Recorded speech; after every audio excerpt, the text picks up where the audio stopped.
If it feels like your money doesn't go as far as it used to, you aren't imagining it.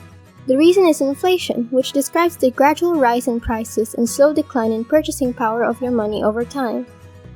Welcome to Ano Nga Ba, the internet show where we feed your curiosity with bite-sized pieces of knowledge. Today's topic, Ano nga ba ang inflation?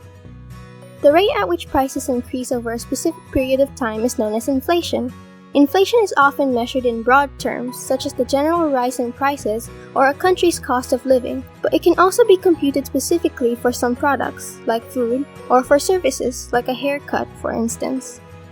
Although it can be discouraging to realize that your money is depreciating, most economists view a small amount of inflation as a positive indicator of a robust economy.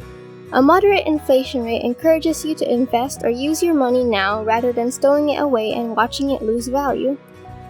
However, inflation can become a destructive force in an economy if it is allowed to get out of hand and rise dramatically.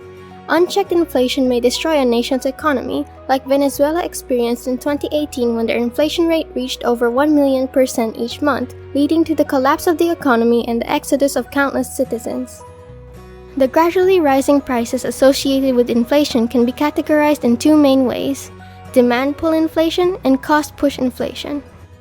Cost push inflation is when supply of goods or services is limited in some way, but demand remains the same, pushing up prices. The ability of businesses to create enough of a particular commodity to meet consumer demand is typically hampered by some form of external catastrophe, such as a natural disaster.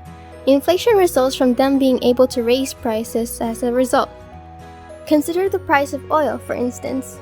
To fill up your car, you and pretty much everyone else needs a particular quantity of gas. Gas prices increase when international agreements or natural catastrophes significantly cut the oil supply because demand is essentially stable even as supply declines. Demand pull inflation is when demand for goods or services increase but supply remains the same, pulling up prices. Demand pull inflation can be caused a few ways. In a strong economy, both individuals and businesses see rising profits. Consumers now have more purchasing power than they did previously, which increases competition for already existing commodities and drives up prices even while businesses try to increase output. Smaller-scale, abrupt product popularity spikes can also lead to demand pull inflation.